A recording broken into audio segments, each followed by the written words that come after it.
Le premier livre des Chroniques, chapitre 16.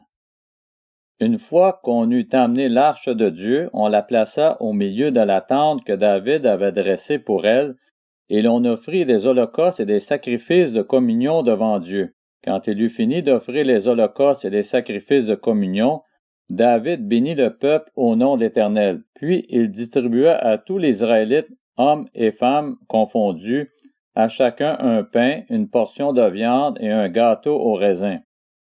Il confia à des Lévites la responsabilité de faire le service devant l'arche de l'Éternel, de rappeler le souvenir de l'Éternel, le Dieu d'Israël, de le louer et le célébrer. C'étaient Asaph, le chef, Zacharie son second, Jéhiel, Shimiramoth, Jéhiel, Mathiltia, Eliab, Benaja, Obed-Édom et Jéhiel.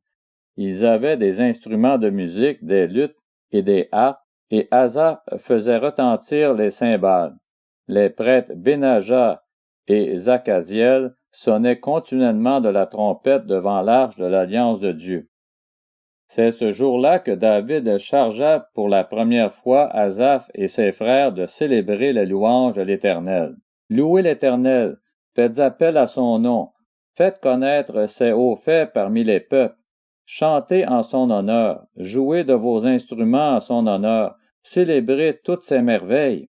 Placez votre fierté dans son saint nom, que le cœur de ceux qui cherchent l'Éternel se réjouisse. Ayez recours à l'Éternel et à sa force, recherchez constamment sa présence. Souvenez-vous des merveilles qu'il a accomplies, de ses miracles et de ses jugements, descendant d'Israël, son serviteur, enfant de Jacob, qu'il a choisi.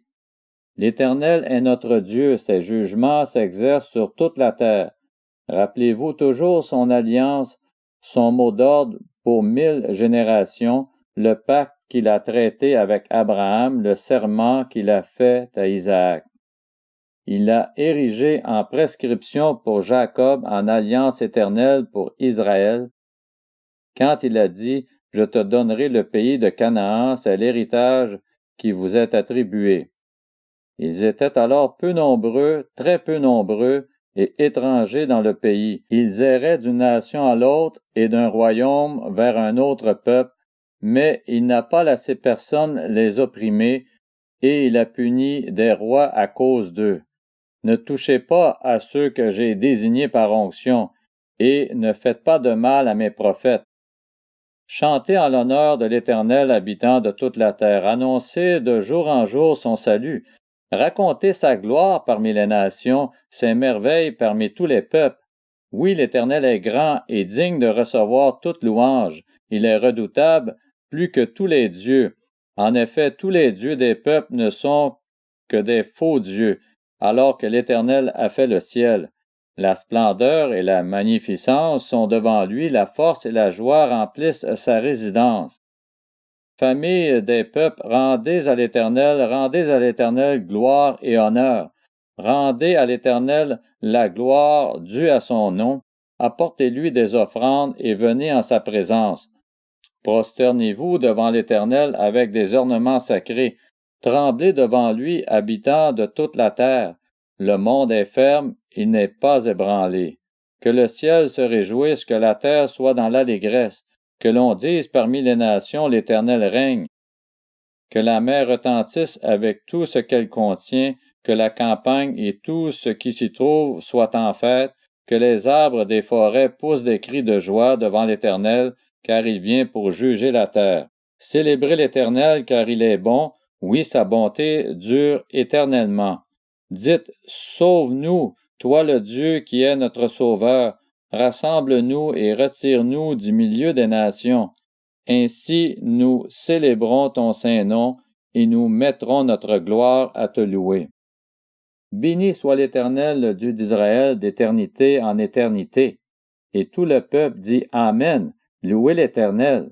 David laissa Asaph et ses frères là devant l'arche de l'alliance de l'Éternel, afin qu'ils effectuent le service régulier devant l'arche, suivant les exigences de chaque jour. Il désigna Obed-Édom, fils de Jéduthun, et Osa, ainsi que leurs 68 frères comme portiers. il chargea le prêtre Sadoc et ses frères prêtres de servir devant le tabernacle de l'Éternel sur le haut lieu qui se trouvait à Gabaon. Ils devaient constamment, matin et soir, offrir à l'Éternel des holocaustes sur l'autel des holocaustes, en respectant tout ce qui est écrit dans la loi de l'Éternel prescrite par lui à Israël.